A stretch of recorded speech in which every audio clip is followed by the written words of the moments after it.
hanggang 8 ng ating chargeable. At ang isa pa na maganda po mga ka-farmers dito sa ating chargeable, para hindi po sumakit ang inyong pong balikat. Ito, natutunan ko po ito sa aking kuya na siya po ay nabubuhay pa. Nakita ko na meron siyang belt sa kanya pong bomba. Ngayon, naisipan din natin mga katrip yung maglagay din po ng belt. Ayan. Ito yung belt natin. Gawa lang po yan. Ayan. Pwede kayo mga ka-farms magpasadya ng belt. Kaya lang di po tayong gagawa.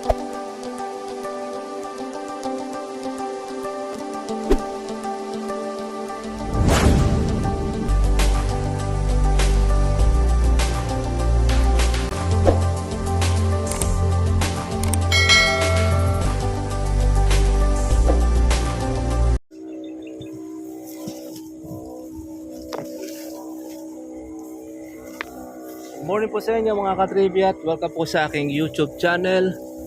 Kumusta na po ang lahat? Tayo po ngayon ay nag-i-spray dito sa ating po kalamansi para doon sa mga maliliit po natin mga bulaklak. Ang dami po nila na sumulpot. Kaya naman ay atin po siyang ni-spray. Another batch po ito. Ayan o. Yung ilalim. Ito rin yung loob. Napakadaming bulaklak. Ayan. Kaya masasabi natin, parang ito yung panahon niya. Kung aalagaan natin ay magtutuloy. Pero pagka po hindi naman ninyo aalagaan, yan ay masisira lang din dahil matitindi na po ngayon ang ating kalaban na insekto. Kaya ito ang ating pinakapanlaban sa ating kalamansi. Laban sa mga insekto ang ating chargeable or pang insecticide. Hindi po madali mga katribya po ang magpatuloy ng bunga. Diyan po nagkakatalo ang mga ka-farmers. Dahil umuubos talaga ng pera, namumuhunan ang ating po mga kababayan para makapagpabunga ng maraming kalamansi. Pero hindi po lahat ay nagtutuloy. Merong mga nasisira, nalalaglag, lalo na kung hindi alam ang gagawin. Ganyan po ang nagiging sistema o yung kalakaran sa larangan po ng kalamansi farming. Hindi po ko maluwang ang kalamansi ay okay na, ayos. Kahit maluwang ang kalamansi ninyo, kung hindi nyo alam ang gagawin, hindi nyo alam pambungahin, useless lang din po ang inyong kalamansi. Mauwi lang din kayo sa malaking gastos. Dahil lahat yan ginagastosan, pati pataba, pandamo, yan. Lahat yan, puro gastos. Paupa, pagpapatubig, at higit sa lahat yan, yung pang-insecticide. Yan, yung ating ginagawa natin na ito. Ito, pinakamatipid na paraan. Ang dipasan. Yan. Yan, dahil pang bulaklak.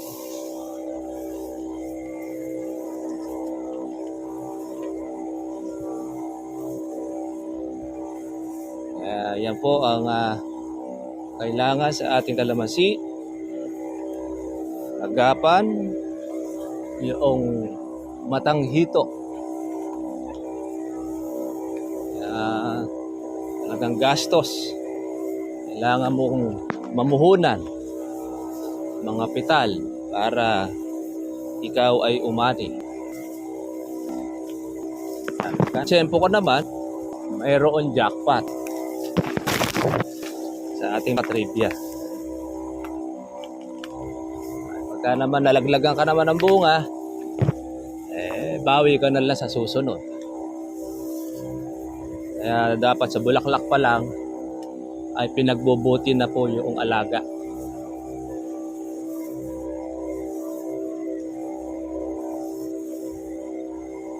Isa sa number 1 po na problema po natin, bukod sa insekto, yung mga tulisan. Yan, number 1 na problema namin dito yan. Ang mga tulisan na binabantayan ng may-ari. Katapos ng may-ari at malilingat, tsaka ngayon, aarangkada ang mga tulisan. Matindi sa insekto yan, mga katribya.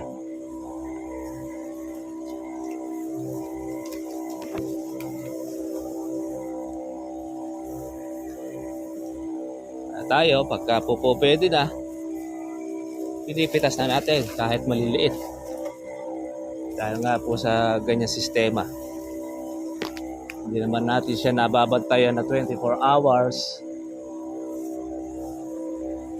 Kaya makakasingit at makakasingit ang mga Damocles.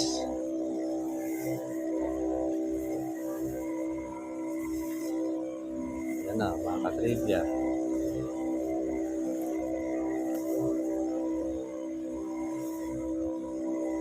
Makikita mo na lang, may pitas na.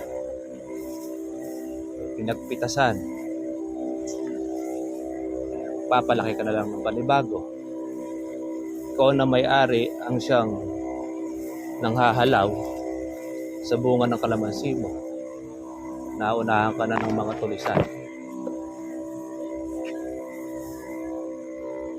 Meron tayong mga tinitingnan po na CCTV. Lagay ko titingnan lang natin po yung quality.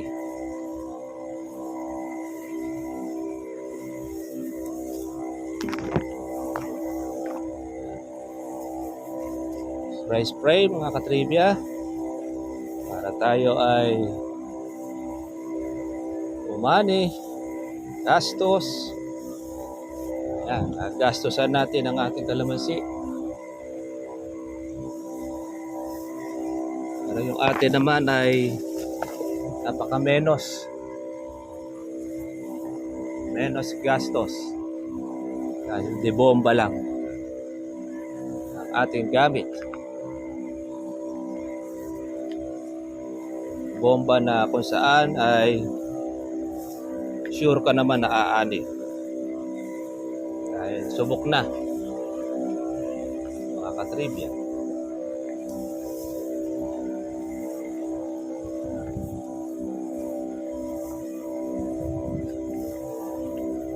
Hindi naman natin kailangan na paliguan ng husto itong ating ini-spray. Importante dyan ay tamaan nyo lang yung inyong subject o yung bulaklak. Gandahan naman ito ay pwede natin siyang tapangan. Yung ating gamit na chargeable.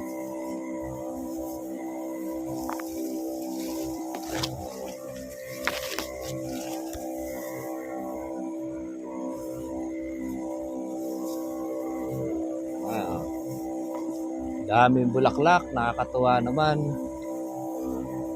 Nasusulit po yung ating pagod. Yung ano po yan, ang ating patubig. Saka noong ulan. Nadoble. Patubig natin.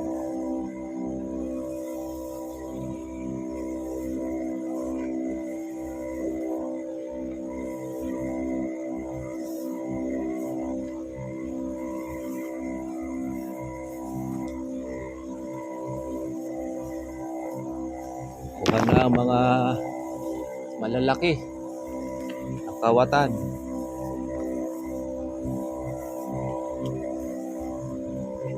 Bahala na po ang nasa taas. sa mga gumagawa niyang pagnanakaw. May hangganan din ang kanilang kabalakyutan.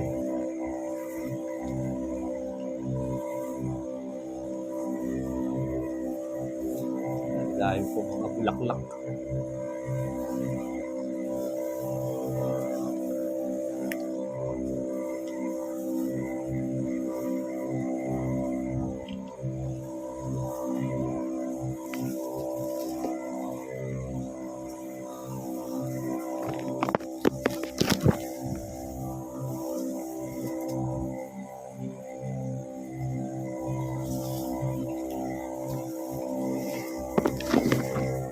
Nasa taas may portion na hindi na at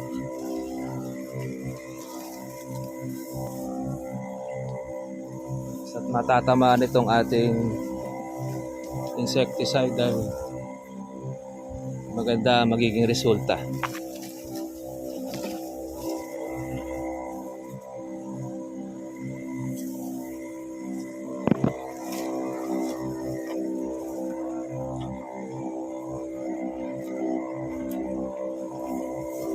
Tayo.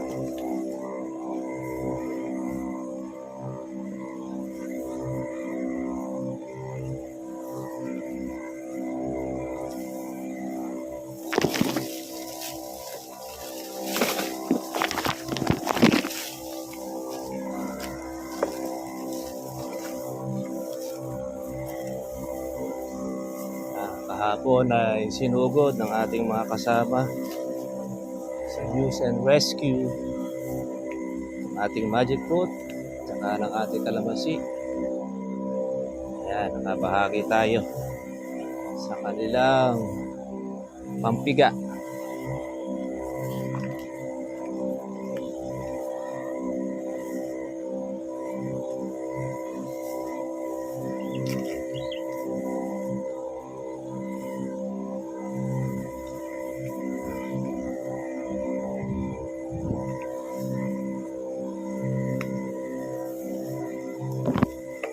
Isang linggo pa yan, malalaki na yung mga bulaklak. Tuwing 3 araw naman ang ating pag-i-spray rito. Yung ating interval.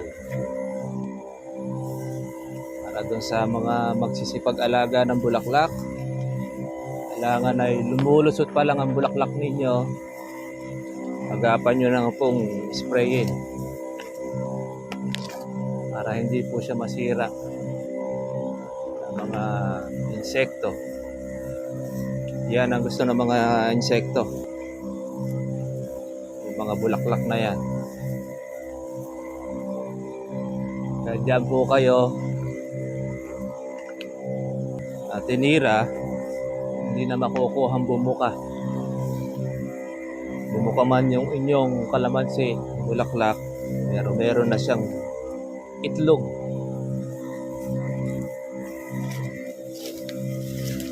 Sa kanyang pinakaubod.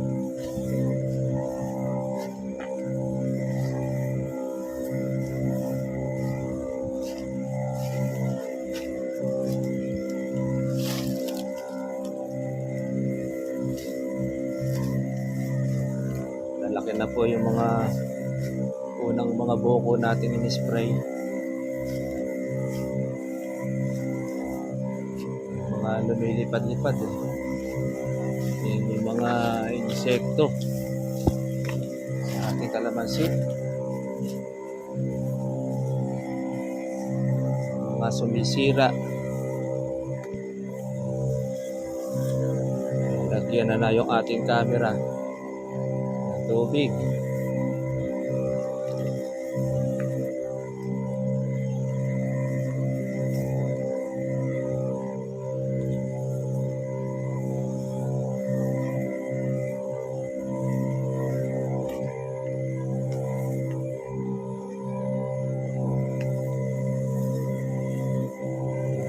Ilalim na ito yung mga bulaklak, dulo,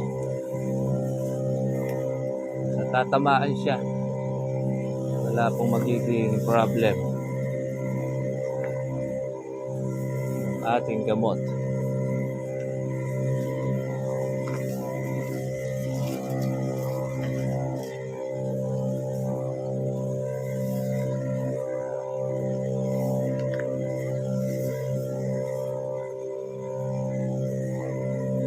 Ganyan lang po mga ka-farmers yung trabaho natin. Spray, patubig, herbicide.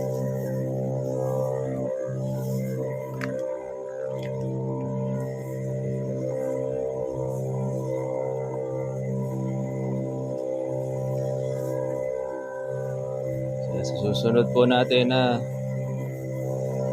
pag-ani, mas marami po yung bulaklak. Yan yung pinaka magiging bulto ng kalamansi.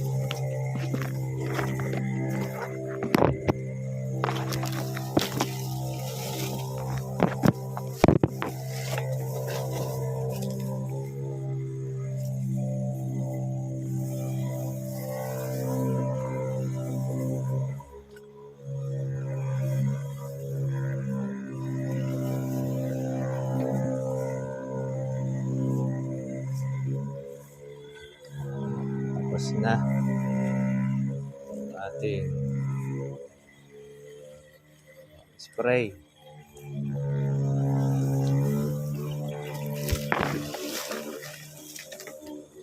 Taktak na lang natin.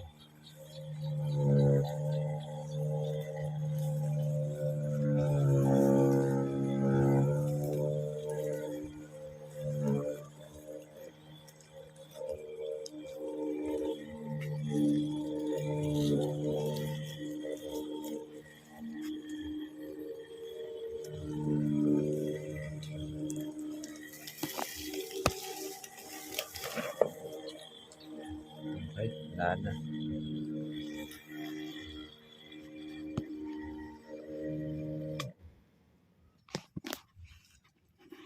Okay.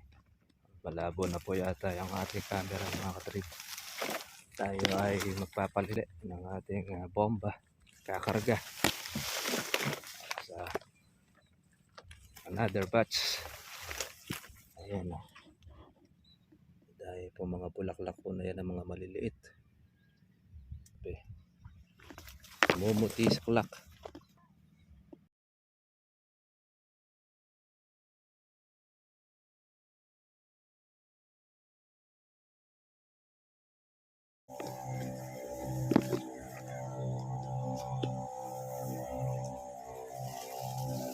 Spray tayo mga ka-farmers. Ayan, medyo malamig-lamig pa. Pero pagka mainit na, hindi na tayo po pwede mag-spray.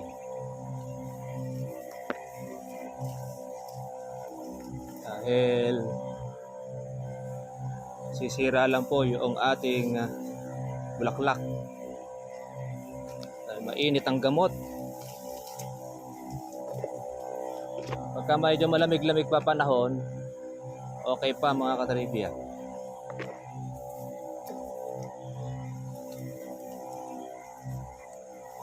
Ganyan-ganyan lang po ang ating bobomba.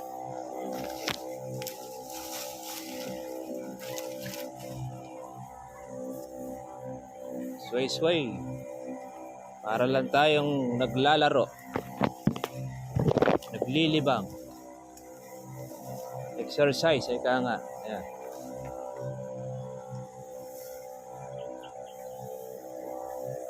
Ayan, ang dahil po mga bulaklak. Ay, nako, masisiyahan tayo nito. Kapag yan ay bumuka. Marami-rami yan. Ang ating pang-Mayo. Abuti na po mga ka-farmers po ng May yung bulaklak natin.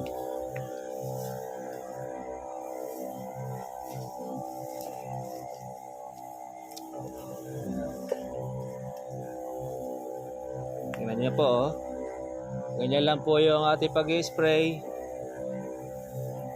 Basta't matamaan lang natin, babasa,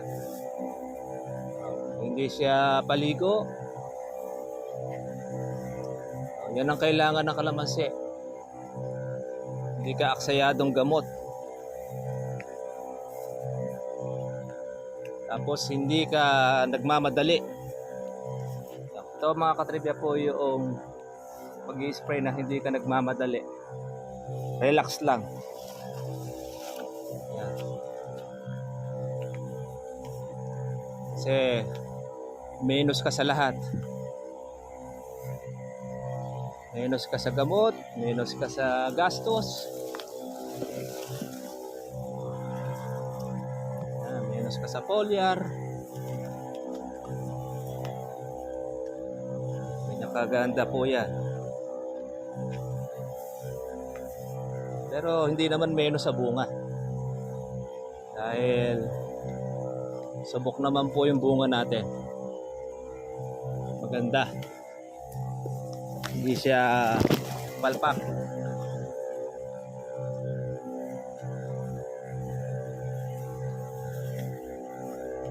Meron tayong bonus.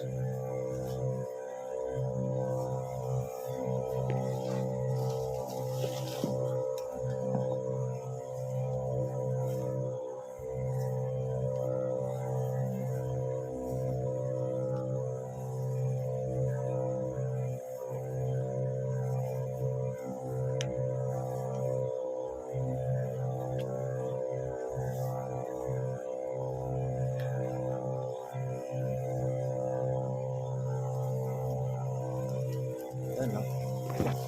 Ating mga bulaklak. Maliliit pa lang naman. Dahil lumaki na po ng konti yan.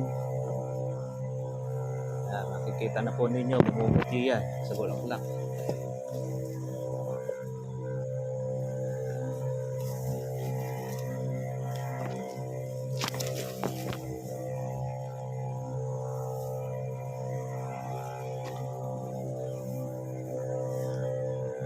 Napakatipid, oh. Menos tayo sa ating pag-spray. Nalalaglag pa yung insekto. Natatapangan pa natin mga katribya ating gamot.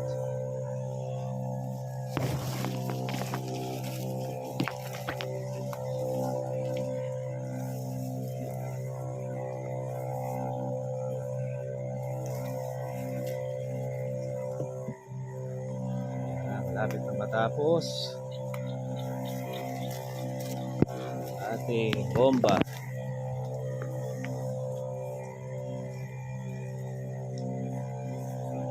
Tinanggal natin ang anay. Papatayin niya po yung isang puno. Minarder na natin ang bahay ng anay.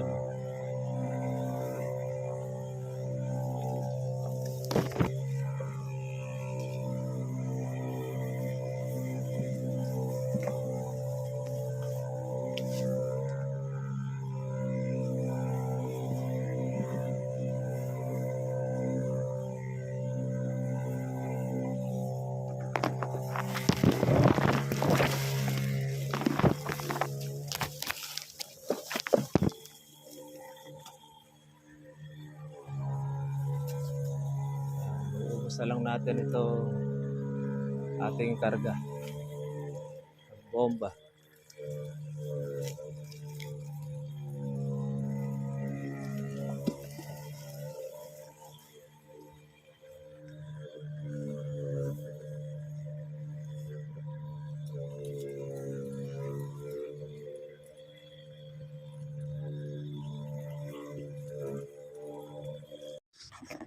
So mga katribya, tapos na po tayo ng ating pag-spray nitong ating kalamansi. Pagka po maganda po ang ating nagiging bomba o yung lahat ay tatamaan, ay maabot tayo ng 7 hanggang 8 ng ating chargeable. At ang isa pa na maganda po mga ka-farmers dito sa ating chargeable, para hindi po sumakit ang inyong pong balikat. Ito, natutunan ko po ito no, sa aking kuya na siya po ay nabubuhay pa. Nakita ko na meron siyang belt sa kanya pong bomba. Ngayon, naisipan din natin mga katrip yung maglagay din po ng belt. Ayan. Ito yung belt natin. O, gawa lang po yan. Yan. Pwede kayo mga ka-farms magpasadya ng belt. Kaya lang di po tayong gagawa. Kaya nyo na po yan. Basta ilagay nyo lang po dito sa ating sukbitan. Tapos hindi po persado ang inyo pong balikat. Nagdadala balikat ninyo, nagdadala rin po ang inyo pong balakang baywang. Kaya pwede kayong tumaga kahit sa maghapon na nag-i-spray na hindi masakit po ang inyong kamay. Ganun po kasi ang ating pong mga ka-farmers, kapag po nahihirapan, tumatalas po ang isipan.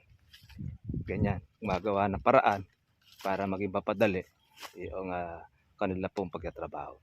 O para mga ka-farmers, mga ka-trivia, kita talaga po tayo po bukas. God bless po sa inyo lahat. Bye bye.